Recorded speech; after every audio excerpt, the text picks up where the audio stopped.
já está carimbadazinho, né, do ministério. Estou devolvendo para o nosso irmão. Fica à vontade. Deus abençoe, viu, meu irmão? Vai fazer falta. Vai embora sábado. Queria ficar com a nota que era. Glória a Jesus. É rápido, né, irmão? Glória a Deus. 2 Timóteo, capítulo 3 de 2 Timóteo, versículo 10. Glória a Deus. Correr que eu quero ser bem breve. Glória a Jesus. Versículo 10 é a exortação a perseverar na sã doutrina e a pregar em todas as ocasiões, ou em todo o tempo. Glória a Deus. Tu, porém, tens seguido a minha doutrina, modo de viver, intenções, fé, longanimidade, amor, paciência, perseguições e aflições, tais quais me aconteceram em Antioquia, em Icônio e em Listra. Quantas perseguições sofri e o Senhor de todas me livrou. E também todos os que piamente querem viver em Cristo Jesus padecerão perseguições, mas os homens maus e enganadores irão de mal para pior, enganando e sendo enganados. Tu, porém, permanece naquilo que aprendeste e de que fostes inteiramente sabedor de quem o tens aprendido, e que desde a tua meninice sabes as sagradas letras que podem fazer-te sábio para a salvação pela fé que há em Cristo Jesus. Que toda a Escritura divinamente é inspirada, é aproveitosa para ensinar, para redarguir, para corrigir e para instruir em justiça. Amém, irmãos? Podemos nos assentar, louvando e bendizendo o nome de Jesus Cristo, que é fiel, que é poderoso, que é santo. Meus irmãos, aqui agradecer a Deus também, cada um de vocês, e louvar a Deus também pela vida de nosso irmão Antônio, né, pelo testemunho que deu. Porque assim, irmãos, muitas pessoas recebem a bênção e se esquecem de dar o testemunho, né, irmão? Quando nós damos o testemunho de vitória, nós estamos encorajando outra pessoa que está quase desistindo, quase morrendo da fé, quase parando no meio do caminho. Então, quando a pessoa dá o testemunho da vitória que Deus fez na vida dele, é dizendo para aquela outra pessoa: continua. Eu lembro que não tem nem 2 semanas, não, acho que não, que eu estava conversando com o nosso irmão ali na frente, e ele estava falando para que eu vou orar, porque eu creio que logo Deus está preparando. Eu falei: vamos estar orando, porque não vai demorar não, porque quando Deus quer fazer, é logo. Deus apressa, porque as coisas de Deus, quando Deus quer fazer, é rápido mesmo, ele age logo. Ele não espera, ele não depende de homem nenhum para fazer não. Ele usa advogado, usa juiz, e ainda que ele não queira fazer, mas Deus faz ele fazer, bater martelo e determinar a vitória. Porque Deus tem vitória para a igreja. É isso que Deus faz, é isso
E a gente entra naquela guerra, entra naquela batalha, e a pessoa recebe a vitória de Jesus Cristo, e a pessoa se lembra de contar o testemunho. Isso é gratificante. Então Paulo aqui nas suas cartas de 2 Timóteo, no seu capítulo 3, versículo 4, 10, ele nos exorta a perseverar na sã doutrina. Aleluia! Nós vamos perseverar na palavra de Deus. Nós não deixar de andar pela palavra de Deus. Porque o crente que persevera na sã doutrina, obedece à doutrina de Deus, ele é um crente sábio. Ele é um crente fiel. Ele é um crente que é um crente abençoado em Jesus Cristo. Ele sabe se desviar das coisas, das aparências do mal. Ele anda na presença de Jesus Cristo, com alegria, sem precisar ninguém estar esbanjando, dizendo assim: ah, tem que fazer isso, fazer aquilo. Não! Ele já sabe o seu dever. Então, na doutrina e na prega e a pregar em todas as ocasiões, porque nós temos que pregar a tempo e a fora de tempo o Evangelho de Jesus Cristo.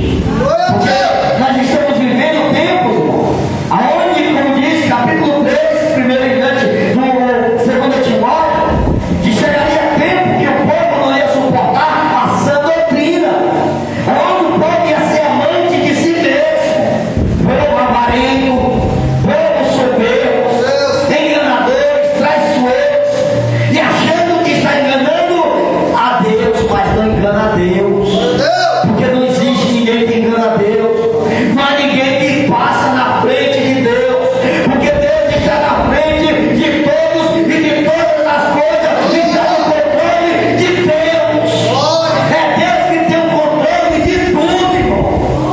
Como diz Provérbios capítulo 15 em diante, que os olhos de Deus estão sobre toda a terra, contemplando os bons e os ruins. Deus está, irmãos, contemplando tudo. Deus está vendo tudo. Como diz o ditado, tintim por tintim, grão por grão, Deus está vendo tudo. Deus não existe nada que nós não esteja alcançando nosso Deus. Ele diz assim: tu, porém, tem seguido a minha doutrina. E como é que ele estava dizendo seguir a sã doutrina? Glória a Deus. Modo de viver, intenção, fé, longanimidade, amor e paciência.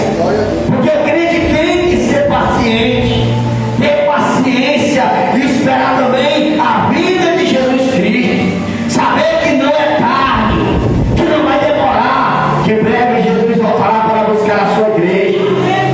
Então o crente tem que perseverar seguindo a doutrina como? Modo de viver, de pensar, de agir. Porque muitas vezes nós estamos dentro da casa do Pai, mas o nosso modo de viver é diferente do que as Sagradas Escrituras nos ensina, do que as Sagradas Escrituras nos mostra. Porque a Bíblia vai dizer assim: olha, perseguições e aflições, tais quais me aconteceram em ano, que é o que Paulo passou por isso aí, irmãos. Paulo passou por perseguições, Paulo passou por aflições, mas o que Paulo diz assim: eu sofri perseguições e o Senhor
E chegar lá no final, perguntar o que entendeu.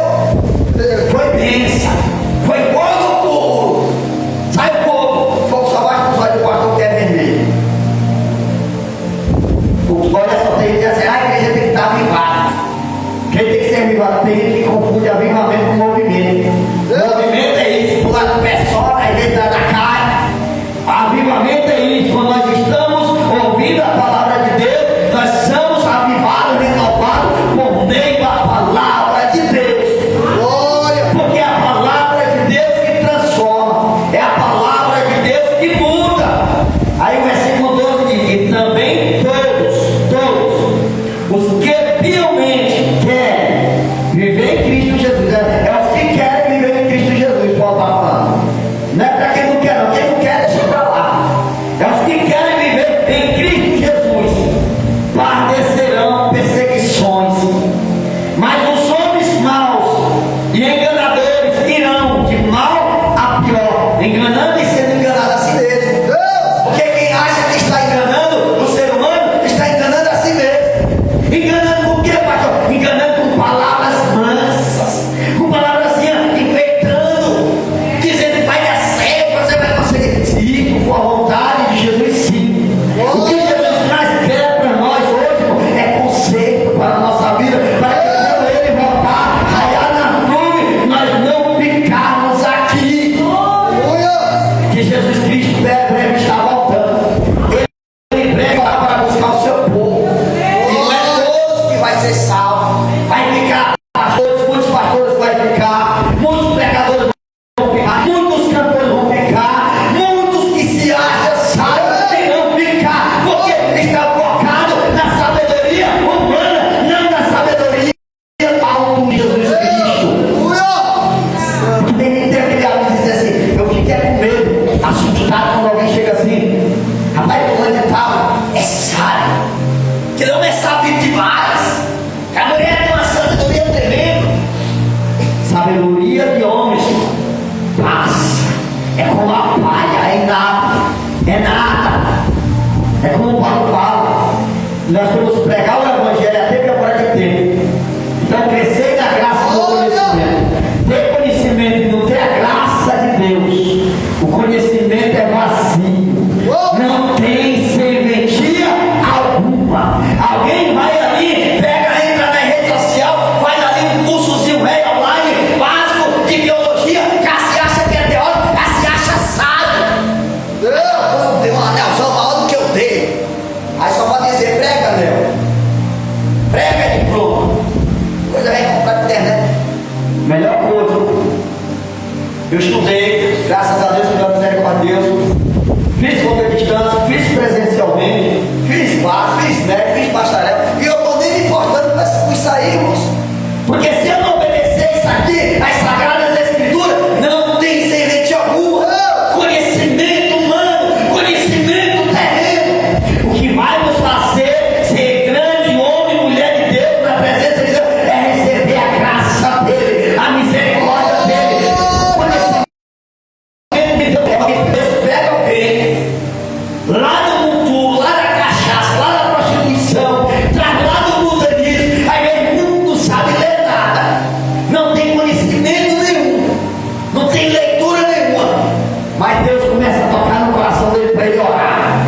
Ele começa a orar na madrugada, começa a buscar, começa a pedir a Deus discernimento, porque eu já vi grandes homens de Deus que não sabem ler nenhuma palavra, e Deus usa com uma graça, Deus usa com a unção, Deus usa com a autoridade, Deus usa com a sabedoria tremenda, porque a sabedoria tem que vir de Deus, porque a sabedoria vindo do pastor não tem serventia, não serve. Alguém vai dizer, eu fiz, sou teólogo nada, só sabe dizer Shalom, Donai, Bereshit, Elohim, algumas das coisas que aprendeu ali na internet, aí fica dizendo que é teólogo. Para com isso. A maior teologia hoje para o crente, não só como estudar, porque estudar eu estudei também, mas a maior estudo é isso aqui, ó: crescer na graça do conhecimento da palavra de Deus. buscar em jejum e oração. Ah, se não estudar em grande faculdade, não vai crescer. Eu vi dois grandes homens de Deus dentro do Guarulhos, onde eu congreguei. Não estudou teologia? Não sabe ler? E tem uma graça tão grande, pega a palavra de Deus, conhece a Bíblia de Gênesis, Apocalipse, pega com graça, com unção. Nunca foi numa escola para estudar. Porque na sua época, naqueles tempos, os tempos mais antigos, quem fosse estudar ia morrer de fome. Ia escolher entre estudar ou trabalhar. Então tinha que ir para a roça. Então não tinha tempo para estudar. Mas quando entra na escola de Jesus, quando entra na igreja, quando entra na sala do trono, quando entra na presença de Deus, em temor mesmo, em fervente oração, crendo, Deus dá o conhecimento do alto.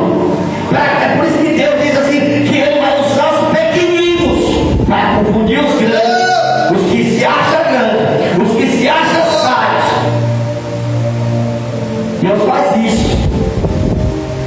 Então persevera na sua doutrina. A doutrina é isso. É uma de viver, intenção. Quer dizer, tem uma intenção. Intenção de destruir, de acabar. Mas os que estão em Cristo Jesus, os que querem estar em Cristo Jesus, vai passar perseguição. Porque quando recebemos o servo de Jesus Cristo, não passar por luta, não passar por provações. Porque Jesus ele diz que nos prova como Ele prova o ouro no fogo. Você vê, não passar por nenhum desses testes de Deus, ele tem algo de errado. É sinal que quem está se agradando é qualquer outro ser, menos Deus. Eu vejo falar. Acho que deve ter pronto, fala aí. Aleluia. Aí você vê que a palavra de Deus, do capítulo 15 ao 16, você vê que Timóteo ainda era o quê? Era um jovem ainda. Timóteo já estava jovem. Mas quando Paulo diz assim, lembra-te quando tu era menino, lembra da tua meninice? Ou seja, Paulo estava lembrando para Timóteo lembrar quando ele era criança ainda, quando ele era menino ainda, os ensinamentos de sua mãe, lembrar dos ensinamentos de sua mãe. Porque a mãe de Timóteo não ensinou Timóteo apenas a seu modo de vestir, o seu modo de falar, o seu modo de estudar, não. A mãe de Timóteo também ensinou Timóteo a ter uma vida espiritual diante de Deus. Foi isso que a mãe de Timóteo ensinou Timóteo quando era pequenino ainda, ensinado de criança. Então quando Paulo chega naquela cidade, olha só, já Timóteo encontra Timóteo jovem, já grande, mais crente, irmão. Olha só o privilégio de Timóteo ser chamado. Paulo chegou como missionário, e um trabalho missionário naquela cidade. Aí ele encontra Timóteo, aí Timóteo é privilegiado.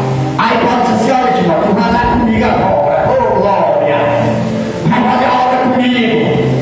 Mas Paulo ele ensina, ele instrui o jovem Timóteo a perseverar, a andar nos seus deleitos, a lembrar dos seus ensinamentos que sua mãe havia ensinado desde pequeninos, a buscar o espiritual. Aí o tempo passou, Timóteo já estava rapaz, quando Paulo, como missionário, chegou à sua cidade,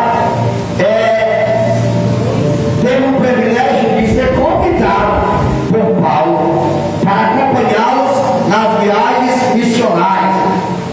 Imagina um privilégio grande de um jovem chegar um pastor numa cidade e eu olhar para um jovem como esses aqui, eu dizer assim, olha, eu vou escolher um de vocês para andar comigo pela cidade, fazer a obra missionária, fazer a viagem missionária.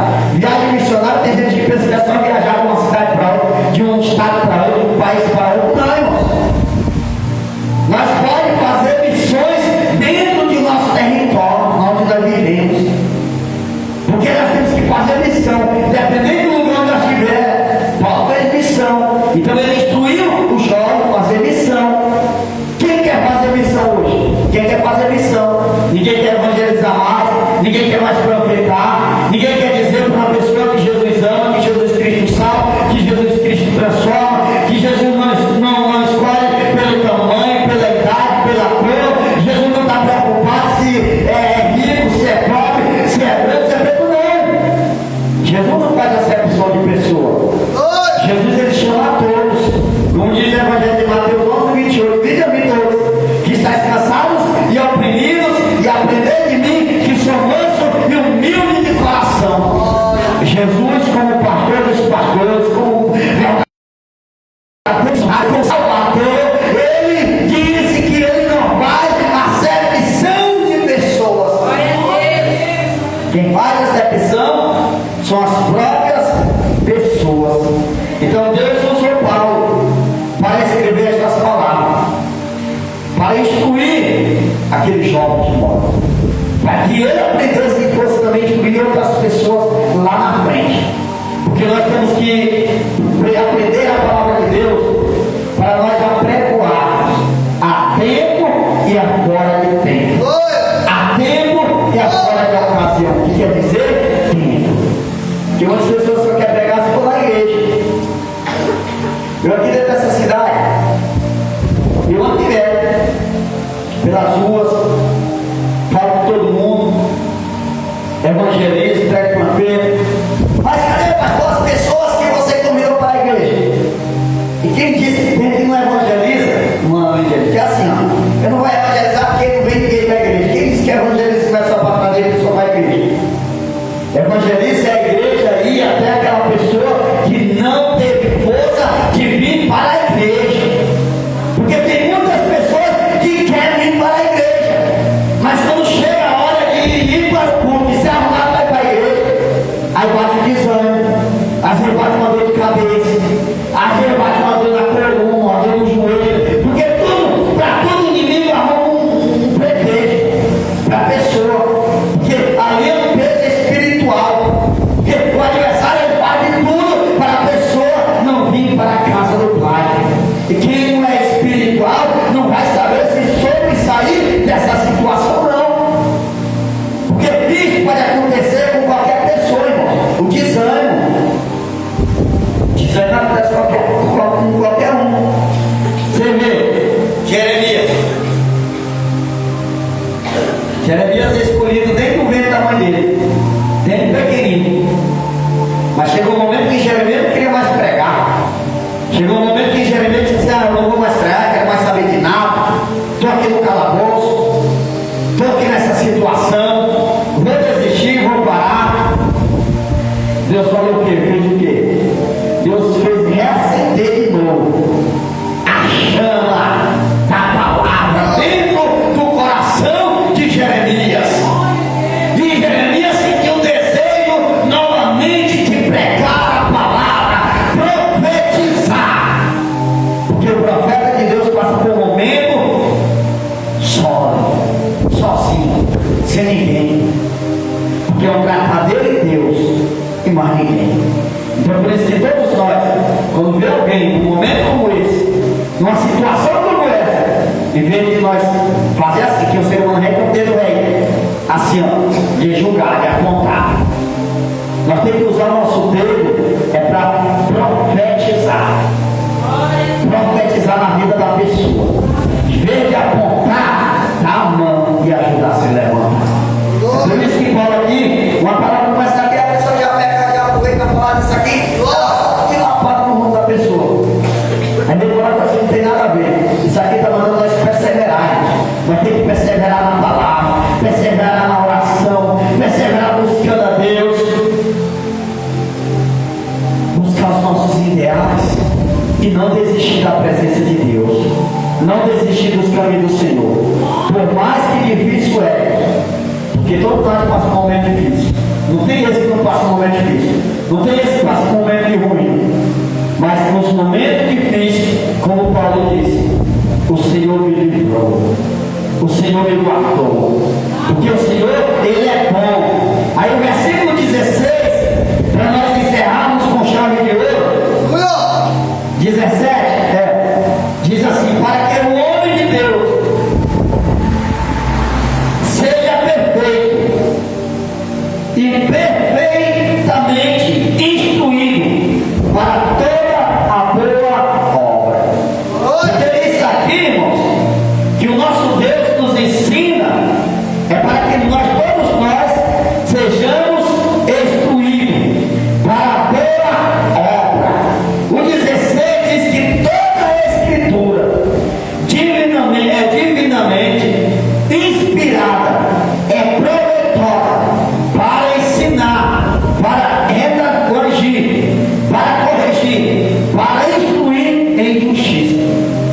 Muitas pessoas dizem, o Velho Testamento, esse aí ficou lá no passado. Não, irmão, seja o Velho Testamento, seja o Novo, toda palavra ela é boa para nos instruir.